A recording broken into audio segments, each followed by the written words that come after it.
जय हिंद दोस्तों, कैसे हैं आप लोग। मैं आशा करता हूं कि आप लोग अच्छे से हैं और अपने तैयारी में लगे हुए हैं। तो दोस्तों, एक बार मैं फिर आप लोगों के बीच हाजिर हूं बिहार पुलिस के एक नए वीडियो के साथ। तो आज की वीडियो में हम भूगोल का इम्पोर्टेंट क्वेश्चन देखने वाले हैं और आज की वीडियो में हम 40 महत्वपूर्ण क्वेश्चन देखने वाले हैं। ये जो क्वेश्चन है आपके एग्जाम में बार बार दोहराए जाने की पूरा चांस है। ये एक क्वेश्चन जो है आपके एग्जाम में कई बार पूछा गया है। तो आज का वीडियो आपके लिए बहुत ही इंपॉर्टेंट है। अगर इस वीडियो को आप देख लेते हैं तो यहाँ से आप 4 से 5 नंबर इंक्रीज कर सकते हैं। यदि आपका भी सपना है बिहार पुलिस में जाना और वर्दी पहनना तो इस वीडियो को बिल्कुल स्किप मत कीजिएगा, वीडियो को लास्ट तक बन रहेगा। यदि आप हमारे चैनल पर पहली बार आए हैं तो चैनल को सब्सक्राइब करके बेल आइकन प्रेस कर लीजिएगा, क्योंकि आपका जो रिजल्ट होने वाला है इसी चैनल के माध्यम से होने वाला है। चलिए दोस्तों, वीडियो को स्टार्ट करते हैं और देखते हैं आज का पहला क्वेश्चन। आज का पहला क्वेश्चन आपके लिए इंपॉर्टेंट है। तो आज का पहला क्वेश्चन कह रहा है कि भूगोल का पिता किसको कहा जाता है। तो आपके पास 4 ऑप्शन है। पहला ऑप्शन दिया गया हेरोडोटस, दूसरा ऑप्शन दिया गया हिकेटियस, तीसरा ऑप्शन दिया गया अरस्तु और चौथा ऑप्शन दिया गया लेवोजियर। तो आपको राइट आंसर बताना है। तो इस क्वेश्चन का जो राइट आंसर होगा ऑप्शन नंबर बी होगा। कौन सा होगा? ऑप्शन नंबर बी होगा। तो आपको याद रखना है। आपसे अगर ये क्वेश्चन पूछ लेगा कि इतिहास का पिता किसको कहते हैं, तो इतिहास के पिता हम कहते हैं हेरोडोटस को। किसको कहते हैं? हेरोडोटस को कहते हैं। तो आपको याद रखना है। और जीव विज्ञान का पिता किसको कहते हैं? तो जीव विज्ञान के पिता हम कहते हैं अरस्तु को। किसको कहते हैं? अरस्तु को कहते हैं। तो आपको याद रखना है। आपसे अगर ये क्वेश्चन पूछ लेगा कि रसायन विज्ञान का पिता किसको कहते हैं, तो रसायन विज्ञान का पिता हम कहते हैं लेवोजियर को। किसको कहते हैं? लेवोजियर को कहते हैं। तो आपको याद रखना है। अगला क्वेश्चन देखते हैं दोस्तों, क्वेश्चन नंबर 2। क्वेश्चन नंबर 2 आपके लिए इंपॉर्टेंट है। क्वेश्चन नंबर 2 कह रहा है कि भारत का क्षेत्रफल विश्व के कुल क्षेत्रफल का कितना प्रतिशत है। तो आपका पहला ऑप्शन दिया गया है 5%, दूसरा ऑप्शन दिया गया है आपका 2.42%, तीसरा ऑप्शन दिया गया है 3% और चौथा ऑप्शन दिया गया 8%। तो इस क्वेश्चन का राइट आंसर बताना है। तो इस क्वेश्चन का जो राइट आंसर होगा ऑप्शन नंबर बी होगा। कौन सा होगा? ऑप्शन नंबर बी होगा। तो आपको याद रखना है। अगला क्वेश्चन देखते हैं दोस्तों, क्वेश्चन नंबर 3। क्वेश्चन नंबर 3 कह रहा है कि भारत क्षेत्रफल की दृष्टि से किस स्थान पर है। तो आपका पहला ऑप्शन दिया गया है प्रथम स्थान, दूसरा ऑप्शन दिया गया है दूसरा स्थान, तीसरा ऑप्शन दिया गया है 7वां स्थान और चौथा ऑप्शन दिया गया है 5वां स्थान। तो आपको राइट आंसर बताना है। तो इस क्वेश्चन का जो राइट आंसर होगा ऑप्शन नंबर सी यानी कि 7वां स्थान होगा। तो आपको याद रखना है। आपसे अगर ये क्वेश्चन पूछेगा कि प्रथम स्थान पर कौन सा देश है, तो प्रथम स्थान पर आपका रूस है। कौन है? रूस है। तो आपको याद रखना है। और दूसरे स्थान पर कौन सा देश है, तो दूसरा स्थान पर आपका कनाडा है। कौन है? कनाडा है। तो आपको याद रखना है। आपसे अगर ये क्वेश्चन पूछेगा कि क्षेत्रफल की दृष्टि से सबसे छोटा देश कौन सा है, तो आपका वेटिकन सिटी है। कौन है? वेटिकन सिटी है। तो आपको याद रखना है। अगला क्वेश्चन देखते हैं दोस्तों, क्वेश्चन नंबर 4। क्वेश्चन नंबर 4 कह रहा है कि जनसंख्या के दृष्टि से भारत का स्थान कौन सा है। तो आपका पहला ऑप्शन दिया गया पहला स्थान, दूसरा ऑप्शन दिया गया दूसरा स्थान, तीसरा ऑप्शन दिया गया चौथा स्थान और चौथा ऑप्शन दिया गया इनमें से कोई नहीं। तो इस क्वेश्चन को आपको राइट आंसर बताना है। तो इस क्वेश्चन का राइट आंसर होगा ऑप्शन नंबर बी होगा यानी कि दूसरा स्थान होगा। तो आपको याद रखना है। लेकिन वर्तमान में ये पहला स्थान पर आ गया है। तो आपको याद रखना है। और पहले स्थान पर अभी कौन है, तो पहले स्थान पर आपका चाइना है। कौन है? चाइना है। तो आपको याद रखना है। आपसे अगर ये क्वेश्चन पूछ लेगा कि जनसंख्या के दृष्टि से भारत का सबसे बड़ा राज्य कौन सा है, तो ये आपका उत्तर प्रदेश है। कौन है? उत्तर प्रदेश है। तो आपको याद रखना है। और जनसंख्या घनत्व की दृष्टि से तो आपका बिहार है। कौन है? बिहार है। तो आपको याद रखना है। अगला क्वेश्चन देखते हैं दोस्तों, क्वेश्चन नंबर 5। क्वेश्चन नंबर 5 कह रहा है कि भारत का पूर्व से पश्चिम की ओर विस्तार कितना किलोमीटर है। तो आपका पहला ऑप्शन दिया गया 29 से 33 किलोमीटर, दूसरा ऑप्शन दिया गया 32 से 14 किलोमीटर, तीसरा ऑप्शन दिया गया 61 किलोमीटर और चौथा ऑप्शन दिया गया इनमें से कोई नहीं। तो इस क्वेश्चन का राइट आंसर बताना है। तो इस क्वेश्चन का जो राइट आंसर होगा ऑप्शन नंबर ए यानी कि 29 से 33 किलोमीटर होगा। तो आपको याद रखना है। आपसे अगर ये क्वेश्चन पूछेगा कि उत्तर से दक्षिण की ओर कितने विस्तार है, तो आपका 32 से 14 किलोमीटर है। तो आपको याद रखना है। अगला क्वेश्चन देखते हैं दोस्तों, क्वेश्चन नंबर 6। क्वेश्चन नंबर 6 कह रहा है कि भारत की स्थल सीमा की कुल लंबाई कितनी है। तो आपका पहला ऑप्शन दिया गया है 20,000 किलोमीटर, दूसरा ऑप्शन दिया गया 15,200 किलोमीटर, तीसरा ऑप्शन दिया गया 7,000 किलोमीटर और चौथा ऑप्शन दिया गया इनमें से कोई नहीं। तो इस क्वेश्चन का जो राइट आंसर होगा ऑप्शन नंबर बी होगा। कौन सा होगा? ऑप्शन नंबर बी होगा। तो आपको याद रखना है। अगला क्वेश्चन देखते हैं दोस्तों, क्वेश्चन नंबर 7। क्वेश्चन नंबर 7 कह रहा है कि भारत के साथ सबसे अधिक सीमा साझा कौन सा देश करता है। तो आपका पहला ऑप्शन दिया गया बांग्लादेश, दूसरा ऑप्शन दिया गया चीन, तीसरा ऑप्शन दिया गया नेपाल और चौथा ऑप्शन दिया गया अफगानिस्तान। तो इस क्वेश्चन को आपको राइट आंसर बताना है। तो इस क्वेश्चन का जो राइट आंसर होगा ऑप्शन नंबर ए यानी कि बांग्लादेश होगा। तो आपको याद रखना है। और ये कितना किलोमीटर सीमा साझा करता है, तो ये 40 से 96 किलोमीटर सीमा साझा करता है। तो आपको याद रखना है। और सबसे कम सीमा साझा कौन सा करता है, तो आपका अफगानिस्तान करता है जो कि 106 किलोमीटर का सीमा साझा करता है। तो आपको याद रखना है। अगला क्वेश्चन देखते हैं दोस्तों, क्वेश्चन नंबर 8। क्वेश्चन नंबर 8 कह रहा है कि भारत के तटीय भाग की कुल लंबाई कितनी है। तो आपका पहला ऑप्शन दिया गया है 75 से 16.5 किलोमीटर, दूसरा ऑप्शन दिया गया 61 किलोमीटर, तीसरा ऑप्शन दिया गया 9000 किलोमीटर और चौथा ऑप्शन दिया गया इनमें से कोई नहीं। तो इस क्वेश्चन का राइट आंसर बताना है। तो इस क्वेश्चन का राइट आंसर होगा ऑप्शन नंबर ए, यानी कि 75 से 16.5 किलोमीटर होगा। तो आपको याद रखना है। अगला क्वेश्चन देखते हैं दोस्तों, क्वेश्चन नंबर 9। क्वेश्चन नंबर 9 कह रहा है कि भारत के सबसे अधिक तटीय रेखा वाला राज्य कौन सा है। तो आपका पहला ऑप्शन दिया गया गुजरात, दूसरा ऑप्शन दिया गया गोवा, तीसरा ऑप्शन दिया गया आंध्र प्रदेश और चौथा ऑप्शन दिया गया तेलंगाना। तो इस क्वेश्चन का आपको राइट आंसर बताना है। तो इस क्वेश्चन का जो राइट आंसर होगा ऑप्शन नंबर ए, यानी कि गुजरात होगा। तो आपको याद रखना है। और दूसरे स्थान पर कौन सा है। तो दूसरे स्थान पर आपका आंध्र प्रदेश है। कौन है, आंध्र प्रदेश है। और थर्ड स्थान यानी कि तीसरे स्थान पर आपका है तमिलनाडु। कौन है, तमिलनाडु है। तो आपको याद रखना है। अगला क्वेश्चन देखते हैं दोस्तों, क्वेश्चन नंबर 10। क्वेश्चन नंबर 10 कह रहा है कि क्षेत्रफल की दृष्टि से भारत का सबसे बड़ा राज्य कौन सा है। तो आपका पहला ऑप्शन दिया गया राजस्थान, दूसरा ऑप्शन दिया गया मध्य प्रदेश, तीसरा ऑप्शन दिया गया गोवा और चौथा ऑप्शन दिया गया उत्तर प्रदेश। तो आपको राइट आंसर बताना है। तो इस क्वेश्चन का जो राइट आंसर होगा ऑप्शन नंबर ए, यानी कि राजस्थान होगा। तो आपको याद रखना है। आपसे अगर ये क्वेश्चन पूछ लगा कि राजस्थान की राजधानी कहाँ है। तो राजस्थान की राजधानी आपकी जयपुर है। कहाँ है, जयपुर है। तो आपको याद रखना है। और आपसे भी क्वेश्चन पूछ लगा कि पिंक सिटी के नाम से किसको जानते हैं। तो पिंक सिटी के नाम से हम जयपुर को जानते हैं। किसको जानते हैं, जयपुर को जानते हैं। तो आपको याद रखना है। आपसे अगर ये क्वेश्चन पूछ लगा कि घूमर कहाँ का लोक नृत्य है। तो घूमर जो है आपका राजस्थान का है। कहाँ का है, राजस्थान का है। तो आपको याद रखना है। और कलबेलिया कहाँ का लोक नृत्य है। तो कलबेलिया भी आपका राजस्थान का है। तो आपको याद रखना है। आपसे अगर ये क्वेश्चन पूछ लगा कि तांबा का सबसे बड़ा उत्पादक राज्य कौन सा है। तो तांबा का सबसे बड़ा उत्पादक राज्य जो है आपका राजस्थान है। कौन है, राजस्थान है। तो आपको याद रखना है। अगला क्वेश्चन देखते हैं दोस्तों, क्वेश्चन नंबर 11। क्वेश्चन नंबर 11 कह रहा है कि गंगा नदी को बांग्लादेश में किस नाम से जाना जाता है। तो आपका पहला ऑप्शन दिया गया है महाबली गंगा, दूसरा ऑप्शन दिया गया पद्मा, तीसरा ऑप्शन दिया गया सांगपो और चौथा ऑप्शन दिया गया इनमें से कोई नहीं।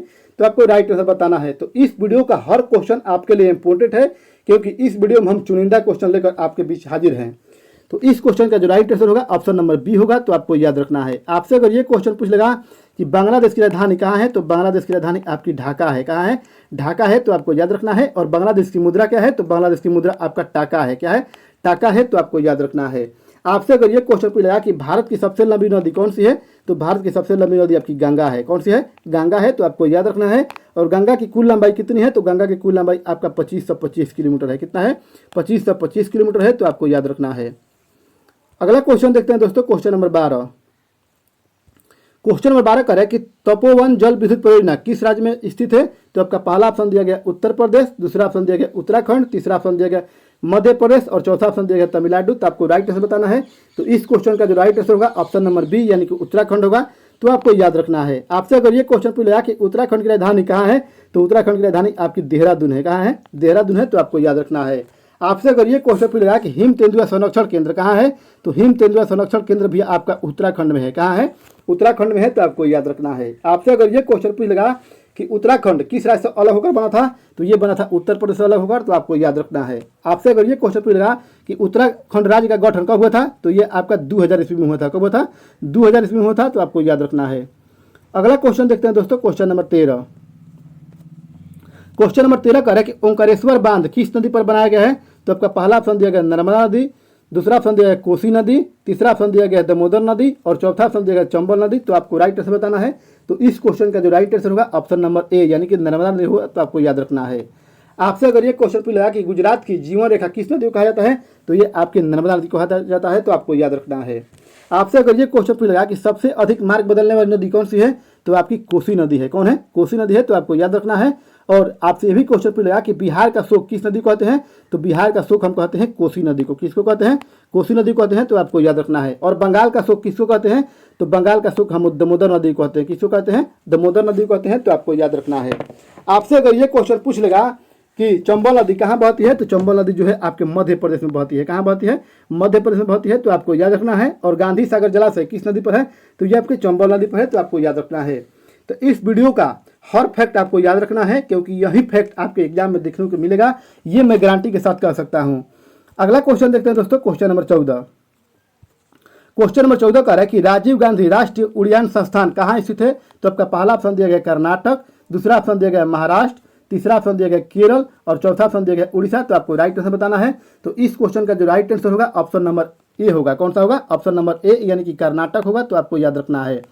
आपसे अगर ये क्वेश्चन पूछ लेगा कि कॉफी का सबसे बड़ा उत्पादक राज्य कौन सा है, तो कॉफी का सबसे बड़ा उत्पादक जो राज्य है आपका कर्नाटक है। कौन है? कर्नाटक है, तो आपको याद रखना है। और आपसे भी क्वेश्चन पूछ लेगा कि चंदन का लकड़ी सबसे अधिक कहाँ पाए जाते हैं, तो ये आपके कर्नाटक में पाए जाते हैं। कहाँ पाए जाते हैं? कर्नाटक में पाए जाते हैं, तो आपको याद रखना है। आपसे अगर ये क्वेश्चन पूछ लेगा कि प्याज का सबसे बड़ा उत्पादक राज्य कौन सा है, तो प्याज का सबसे बड़ा उत्पादक राज्य जो है आपका महाराष्ट्र है। कौन है? महाराष्ट्र है, तो आपको याद रखना है। और रबड़ का सबसे बड़ा उत्पादक राज्य कौन सा है, तो रबड़ का सबसे बड़ा उत्पादक जो राज्य है आपका केरल है। कौन है? केरल है, तो आपको याद रखना है। अगला क्वेश्चन देखते हैं दोस्तों, क्वेश्चन नंबर 15।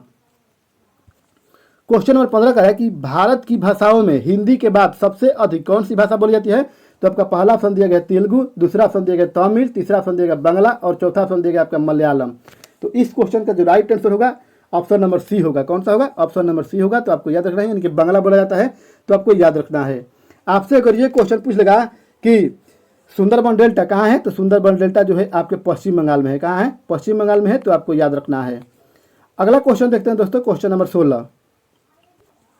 क्वेश्चन नंबर 16 कह रहा है कि भारत का सबसे बड़ा लोकसभा निर्वाचन क्षेत्रफल की दृष्टि से कौन सा है, तो आपका पहला ऑप्शन दिया गया कच्छ, दूसरा ऑप्शन दिया गया लद्दाख, तीसरा ऑप्शन दिया गया भीलवाड़ा और चौथा ऑप्शन दिया गया ऊटी। तो इस क्वेश्चन का जो राइट आंसर होगा ऑप्शन नंबर बी यानी कि लद्दाख होगा, तो आपको याद रखना है। अगला क्वेश्चन देखते हैं दोस्तों, क्वेश्चन नंबर 17। क्वेश्चन नंबर 17 का रहा कि एलिफेंटा पास कहाँ स्थित है, तो आपका पहला ऑप्शन दिया गया बांग्लादेश, दूसरा ऑप्शन दिया गया श्रीलंका, तीसरा ऑप्शन दिया गया नेपाल, चौथा ऑप्शन दिया गया भूटान। तो आपको राइट आंसर बताना है। तो इस क्वेश्चन का जो राइट आंसर होगा ऑप्शन नंबर बी यानी कि श्रीलंका होगा, तो आपको याद रखना है। और श्रीलंका की राजधानी कहाँ है, तो श्रीलंका की जो राजधानी है आपका, राजधानी आपकी कोलंबो थी। कहाँ थी? कोलंबो थी, तो आपको याद रखना है। आपसे अगर ये क्वेश्चन पूछा कि श्रीलंका की मुद्रा क्या है, तो श्रीलंका की मुद्रा आपका रुपया है। क्या है? रुपया है, तो आपको याद रखना है। आपसे अगर ये क्वेश्चन पूछा कि नेपाल की राजधानी कहाँ है, तो नेपाल की राजधानी आपकी काठमांडू है। कहाँ है? काठमांडू है, तो आपको याद रखना है। और नेपाल की मुद्रा क्या है, तो नेपाल की मुद्रा आपका रुपया है। क्या है? नेपाली रुपया है, तो आपको याद रखना है। अगला क्वेश्चन देखते हैं दोस्तों, क्वेश्चन नंबर 18। क्वेश्चन नंबर 18 का रहा है कि यूरेनियम का सबसे बड़ा उत्पादक देश कौन सा है, तो आपका पहला ऑप्शन दिया गया कनाडा, दूसरा ऑप्शन दिया गया भारत, तीसरा ऑप्शन दिया गया ऑस्ट्रेलिया और चौथा ऑप्शन दिया गया पाकिस्तान। तो इस ऑप्शन के अकॉर्डिंग आपका आंसर जो होगा कनाडा होगा। कौन सा होगा? कनाडा होगा, लेकिन वर्तमान में आपका कजाकिस्तान हो गया है। कौन हो गया है? कजाकिस्तान हो गया है, तो आपको याद रखना है। अगला क्वेश्चन देखते हैं दोस्तों, क्वेश्चन नंबर 19। क्वेश्चन नंबर 19 का रहा है कि एंटी सोल क्या है, तो आपका पहला ऑप्शन दिया गया काली मिट्टी, दूसरा ऑप्शन दिया गया दोमट मिट्टी, तीसरा ऑप्शन दिया गया लेटराइट मिट्टी और चौथा ऑप्शन दिया गया चिकनी मिट्टी। तो इस क्वेश्चन का जो राइट आंसर होगा ऑप्शन नंबर बी यानी कि दोमट मिट्टी होगा, तो आपको याद रखना है। आपसे अगर ये क्वेश्चन पूछेगा कि कपास के लिए सबसे उपयोगी मिट्टी कौन सी होती है, तो आपकी काली मिट्टी होती है। कौन सी होती है? काली मिट्टी होती है, तो आपको याद रखना है। और काली मिट्टी को हम रेगुर मिट्टी कहते हैं। क्या कहते हैं? रेगुर मिट्टी कहते हैं, तो आपको याद रखना है। आपसे अगर ये क्वेश्चन पूछेगा कि लेटराइट मिट्टी का रंग लाल होने का मुख्य कारण क्या है, तो इसमें आयरन ऑक्साइड क्या है? आयरन ऑक्साइड के कारण, तो आपको याद रखना है। अगला क्वेश्चन देखते हैं दोस्तों, क्वेश्चन नंबर 20। क्वेश्चन नंबर 20 का है कि दुलहस्ती परियोजना किस नदी पर बनाया गया है, तो आपका पहला ऑप्शन दिया गया ब्यास नदी, दूसरा ऑप्शन दिया गया रावी नदी, तीसरा ऑप्शन दिया गया चिनाब नदी और चौथा ऑप्शन दिया गया आपका सतलज नदी। तो इस क्वेश्चन का जो राइट आंसर होगा ऑप्शन नंबर सी यानी कि चिनाब नदी होगा, तो आपको याद रखना है। और चिनाब नदी कहाँ बहती है, तो ये आपके जम्मू कश्मीर में बहती है। कहाँ बहती है? जम्मू कश्मीर में बहती है, तो आपको याद रखना है। आपसे अगर ये क्वेश्चन पूछा कि रणजीत सागर बांध परियोजना किस नदी पर है, तो ये आपके रावी नदी पर है। किस नदी पर है? रावी नदी पर है, तो आपको याद रखना है। और ब्यास परियोजना किस नदी पर है, तो आपके ब्यास नदी पर है, तो आपको याद रखना है। और भाखड़ा नगर परियोजना किस नदी पर है, तो भाखड़ा नगर परियोजना जो है आपके सतलज नदी पर है, तो आपको याद रखना है। अगला क्वेश्चन देखते हैं दोस्तों, क्वेश्चन नंबर 21।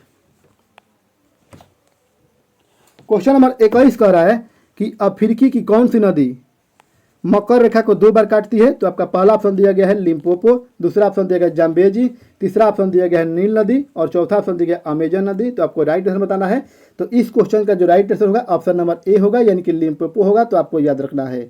आपसे अगर ये क्वेश्चन पूछेगा कि विश्व की सबसे लंबी नदी कौन सी है, तो आपकी नील नदी है। कौन सी है? नील नदी है, तो आपको याद रखना है। और आपसे ये भी क्वेश्चन पूछेगा कि नील नदी की कुल लंबाई कितनी है, तो नील नदी की कुल लंबाई आपका 66 से 90 किलोमीटर है, तो आपको याद रखना है। और सबसे चौड़ी नदी कौन सी है, तो सबसे चौड़ी नदी आपकी अमेजन नदी है। कौन है? अमेजन नदी है, तो आपको याद रखना है। अगला क्वेश्चन देखते हैं दोस्तों, क्वेश्चन नंबर 22। क्वेश्चन नंबर 22 कह रहा है कि दक्षिण भारत की सबसे ऊंची चोटी कौन सी है, तो आपका पहला ऑप्शन दिया गया अनाईमुडी, दूसरा ऑप्शन दिया गया डोडा बेटा, तीसरा ऑप्शन दिया गया महेंद्रगिरी और चौथा ऑप्शन दिया गया गुरु शिखर। तो आपको राइट आंसर बताना है। तो इस क्वेश्चन का जो राइट आंसर होगा ऑप्शन नंबर ए यानी कि अनाईमुडी होगा, तो आपको याद रखना है। आपसे अगर ये क्वेश्चन पूछ लेगा कि नीलगिरी की सबसे ऊंची चोटी का नाम क्या है, तो नीलगिरी की सबसे ऊंची चोटी का नाम आपका डोडा बेटा है। कौन सा है? डोडा बेटा है, तो आपको याद रखना है। और आपसे भी क्वेश्चन पूछ लेगा कि अरावली पर्वत की सबसे ऊंची चोटी का नाम क्या है, तो अरावली पर्वत का सबसे ऊंची चोटी का नाम आपका गुरु शिखर है। कौन सा है? गुरु शिखर है, तो आपको याद रखना है। अगला क्वेश्चन देखते हैं दोस्तों, क्वेश्चन नंबर 23। क्वेश्चन नंबर 23 कह रहा है कि भारत में सबसे अधिक सोयाबीन का उत्पादन कौन सा राज्य करता है, तो आपका पहला ऑप्शन दिया गया है मध्य प्रदेश, दूसरा ऑप्शन दिया गया महाराष्ट्र, तीसरा ऑप्शन दिया गया उत्तर प्रदेश और चौथा ऑप्शन दिया गया आपका केरल। तो आपको राइट आंसर बताना है। तो इस क्वेश्चन का जो राइट आंसर होगा ऑप्शन नंबर ए यानी कि मध्य प्रदेश होगा, तो आपको याद रखना है। आपसे अगर ये क्वेश्चन पूछ लेगा कि प्याज का सबसे बड़ा उत्पादक राज्य कौन सा है, तो प्याज का सबसे बड़ा उत्पादक राज्य आपका महाराष्ट्र है। कौन है? महाराष्ट्र है, तो आपको याद रखना है। और गन्ना का सबसे बड़ा उत्पादक राज्य कौन सा है, तो गन्ना का सबसे बड़ा उत्पादक राज्य जो है आपका उत्तर प्रदेश है। कौन है? उत्तर प्रदेश है, तो आपको याद रखना है। और आपसे ये भी क्वेश्चन पूछ लेगा कि रबर का सबसे बड़ा उत्पादक राज्य कौन सा है, तो आपका केरल है। कौन है? केरल है, तो आपको याद रखना है। अगला क्वेश्चन देखते हैं दोस्तों, क्वेश्चन नंबर 24। क्वेश्चन नंबर 24 कह रहा है कि विश्व में सबसे अधिक सीमेंट का उत्पादन करने वाला देश कौन सा है, तो आपका पहला ऑप्शन दिया गया भारत, दूसरा ऑप्शन दिया गया जापान, तीसरा ऑप्शन दिया गया अमेरिका और चौथा ऑप्शन दिया गया आपका रूस। तो आपको राइट आंसर बताना है। तो इस क्वेश्चन का जो राइट आंसर होगा ऑप्शन नंबर सी यानी कि अमेरिका होगा, तो आपको याद रखना है। आपसे अगर ये क्वेश्चन पूछेगा कि अमेरिका की राजधानी कहाँ है, तो अमेरिका की राजधानी आपका वाशिंगटन डीसी है। कहाँ है? वाशिंगटन डीसी है, तो आपको याद रखना है। और वाशिंगटन डीसी किस नदी किनारे स्थित है, तो आपके पोटामेक नदी किनारे स्थित है, तो आपको याद रखना है। आपसे अगर ये क्वेश्चन पूछेगा कि यूएनओ का स्थापना कब हुआ था, तो यूएनओ का स्थापना आपका 24 अक्टूबर 1945 में हुआ था। कब हुआ था? 24 अक्टूबर 1945 में हुआ था, तो आपको याद रखना है। और इसका मुख्यालय कहाँ है, तो इसका हेडक्वार्टर जो है आपका न्यूयॉर्क में है। कहाँ है? न्यूयॉर्क में है, तो आपको याद रखना है। अगला क्वेश्चन देखते हैं दोस्तों, क्वेश्चन नंबर 25। क्वेश्चन नंबर 25 कह रहा है कि मूरा किसकी नस्ल है, तो आपका पहला ऑप्शन दिया गया गाय, दूसरा ऑप्शन दिया गया भैंस, तीसरा ऑप्शन दिया गया बकरी और चौथा ऑप्शन दिया गया भेड़। तो आपको राइट आंसर बताना है। तो इस क्वेश्चन का जो राइट आंसर होगा ऑप्शन नंबर बी यानी कि भैंस होगा, तो आपको याद रखना है। आपसे अगर ये क्वेश्चन पूछ लेगा कि किस देश में सबसे अधिक पशु हैं, तो सबसे अधिक पशु जो है आपके भारत में है। कहाँ है? भारत में है, तो आपको याद रखना है। अगला क्वेश्चन देखते हैं दोस्तों, क्वेश्चन नंबर 26। क्वेश्चन नंबर 26 कह रहा है कि तालचर किसके लिए प्रसिद्ध है, तो आपका पहला ऑप्शन दिया गया है भारी जल, दूसरा ऑप्शन दिया गया है परमाणु रिएक्टर, तीसरा ऑप्शन दिया गया जल विद्युत उत्पादन और चौथा ऑप्शन दिया गया ऊन उत्पादन। तो आपको राइट आंसर बताना है। तो इस क्वेश्चन का जो राइट आंसर होगा ऑप्शन नंबर ए यानी कि भारी जल होगा, तो आपको याद रखना है। आपसे अगर ये क्वेश्चन पूछ लेगा कि भारी जल किसको कहते हैं, तो भारी जल हम ड्यूटेरियम ऑक्साइड को कहते हैं। किसको कहते हैं? ड्यूटेरियम ऑक्साइड को कहते हैं, तो आपको याद रखना है। अगला क्वेश्चन देखते हैं दोस्तों, क्वेश्चन नंबर 27। क्वेश्चन नंबर 27 कह रहा है कि सूती वस्त्र मिलों की सर्वाधिक संख्या कहाँ है, तो आपका पहला ऑप्शन दिया गया महाराष्ट्र, दूसरा ऑप्शन दिया गुजरात, तीसरा ऑप्शन दिया गया तमिलनाडु और चौथा ऑप्शन दिया गया कर्नाटक। तो आपको राइट आंसर बताना है। तो इस क्वेश्चन का जो राइट आंसर होगा ऑप्शन नंबर ए यानी कि महाराष्ट्र होगा, तो आपको याद रखना है। आपसे अगर ये क्वेश्चन पूछेगा कि महाराष्ट्र की राजधानी कहाँ है, तो महाराष्ट्र की राजधानी आपकी मुंबई है। कहाँ है? मुंबई है, तो आपको याद रखना है। और गुजरात की राजधानी कहाँ है, तो गुजरात की राजधानी आपकी गांधीनगर है। कहाँ है? गांधीनगर है, तो आपको याद रखना है। और तमिलनाडु की राजधानी कहाँ है, तो तमिलनाडु की राजधानी आपकी चेन्नई है। कहाँ है? चेन्नई है, तो आपको याद रखना है। और कर्नाटक की राजधानी कहाँ है, तो कर्नाटक की राजधानी आपकी बंगलोर है, तो आपको याद रखना है। क्योंकि राजधानी से एक क्वेश्चन आपके पेपर में पूछे जाने की संभावना है, तो आप राजधानी को याद करके रखिएगा। अगला क्वेश्चन देखते हैं दोस्तों, क्वेश्चन नंबर 28। क्वेश्चन नंबर 28 कह रहा है कि भारत में डाक विभाग की स्थापना कब हुआ था, तो आपका पहला ऑप्शन दिया गया 1854, दूसरा ऑप्शन दिया गया 1974, तीसरा ऑप्शन दिया गया 1907 और चौथा ऑप्शन दिया गया 1960। तो आपको राइट आंसर बताना है। तो इस क्वेश्चन का जो राइट आंसर होगा ऑप्शन नंबर ए यानी कि 1854 होगा, तो आपको याद रखना है। अगला क्वेश्चन देखते हैं दोस्तों, क्वेश्चन नंबर 29। क्वेश्चन नंबर 29 कह रहा है कि मैक मोहन रेखा किन दो देशों को विभाजित करती है, तो आपका पहला ऑप्शन दिया गया भारत और पाकिस्तान, दूसरा ऑप्शन दिया गया उत्तर कोरिया और दक्षिण कोरिया, तीसरा ऑप्शन दिया गया उत्तरी वियतनाम और दक्षिणी वियतनाम और चौथा ऑप्शन दिया गया भारत और चीन। तो आपको राइट आंसर बताना है। तो इस क्वेश्चन का जो राइट आंसर होगा ऑप्शन नंबर डी होगा, यानी कि भारत और चीन होगा, तो आपको याद रखना है। आपसे अगर ये क्वेश्चन पूछ लेगा कि डुरंड रेखा किसको विभाजित करती है, तो डुरंड रेखा जो है आपका पाकिस्तान और अफगानिस्तान को अलग करती है, तो आपको याद रखना है। और रेड क्लिफ रेखा किसको विभाजित करती है, तो रेड क्लिफ रेखा जो है आपका भारत और पाकिस्तान को अलग करती है, तो आपको याद रखना है। और 38 डिग्री समांतर रेखा किसको विभाजित करती है, तो 38 डिग्री समांतर रेखा जो है आपका उत्तर कोरिया और दक्षिण कोरिया को विभाजित करती है, तो आपको याद रखना है। और 17 डिग्री समांतर रेखा किसको विभाजित करती है, तो आपका उत्तरी वियतनाम और दक्षिणी वियतनाम को अलग करती है, तो आपको याद रखना है। अगला क्वेश्चन देखते हैं दोस्तों, क्वेश्चन नंबर 30 और आज का लास्ट क्वेश्चन। क्वेश्चन नंबर 30 कह रहा है कि ऑपरेशन फ्लड का संबंध किससे है, तो आपका पहला ऑप्शन दिया गया दूध, दूसरा ऑप्शन दिया गया खाद्यान्न, तीसरा ऑप्शन दिया गया नदी और चौथा ऑप्शन दिया गया इनमें से कोई नहीं। तो आपको राइट आंसर बताना है। तो इस क्वेश्चन का जो राइट आंसर होगा ऑप्शन नंबर ए यानी कि दूध होगा। तो आपको याद रखना है। आपसे अगर ये क्वेश्चन पूछेगा कि ऑपरेशन फ्लड का शुरुआत कब हुआ था, तो ये 1970 में हुआ था। कब हुआ था? 1970 में हुआ था। तो आपको याद रखना है। और ऑपरेशन फ्लड का जनक किसको माना जाता है? तो डॉक्टर वर्गीज कुरियन को। किसको मानते हैं? डॉक्टर वर्गीज कुरियन को मानते हैं। तो आपको याद रखना है। आपसे अगर ये क्वेश्चन पूछेगा कि दूध की शुद्धता किससे मापते हैं, तो हम लेक्टोमीटर से मापते हैं। किससे मापते हैं? लेक्टोमीटर से मापते हैं। तो आपको याद रखना है। और आपसे भी क्वेश्चन पूछेगा कि दूध में कौन सा प्रोटीन पाया जाता है, तो दूध में आपका केसिन और कैरोटीन पाया जाता है। तो आपको याद रखना है। तो दोस्तों ये था आज का सेशन।